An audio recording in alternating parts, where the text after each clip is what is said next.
Battery চালিত autorickshaw দৌড়াতে অতিষ্ঠ বরগুনার পাথরঘাটা পৌরবাসী। জনবহুল এই শহরে লাইসেন্সধারী কয়েক হাজার রিকশা চলাচল করলেও লাইসেন্সবিহীন অটোরিকশার সংখ্যা কয়েক গুণ বেশি। অপ্রশস্ত সড়কে দ্রুতগামী এসব যানবাহনের কারণে প্রায়ই ঘটছে দুর্ঘটনা। এতে প্রতিনিয়ত জীবনের ঝুঁকি নিয়ে চলছে পথচারীরা।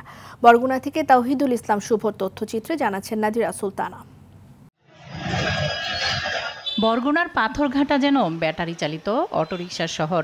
শহর থেকে গ্রাম সব জায়গায় রাজত্ব অটোরিকশার। গুরুত্বপূর্ণ সড়কগুলো দখল করে রাখা এসব যানবাহনের কারণে চলাচলে ভোগান্তিতে পড়েন সাধারণ মানুষ।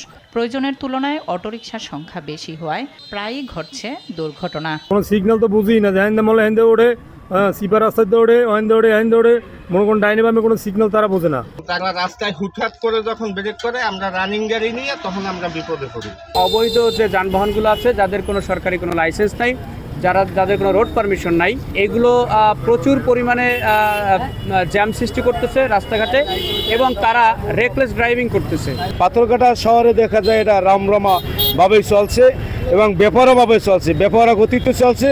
অনেকেই আছে যারা ড্রাইভিং করে, রিক্সা চালায়, এরা আসলে এই রিক্সা ড্রাইভিং সম্পর্কে এদের কোনো ধারণা নাই। শিক্ষা ও ব্যবসা প্রতিষ্ঠানের কারণে উপকূলীয় পাথরঘাটায় বেড়েছে মানুষের আনাগোনা, সঙ্গে বেড়েছে ট্রাফিক জ্যামও। আর অটোরিকশার কারণে অনাকাঙ্ক্ষিত দুর্ঘটনার কথা স্বীকার করে ব্যবস্থা নেওয়ার আশ্বাস এই কর্মকর্তার। ড্রাইভিং লাইসেন্স নাই বা চালাইতে জানে না এরকম লোকজন নামে বা রাস্তায় ঝামেলা তৈরি করে, সেরকম ড্রাইভারদেরকে আমরা অভিযান করে অপসারণ করব। অবৈধ অটোরিকশা নিয়ন্ত্রণে প্রশাসনের কার্যকর ব্যবস্থা নেওয়ার দাবি পৌর নাগরিকদের। নাদিরা সুলতানা, RTV।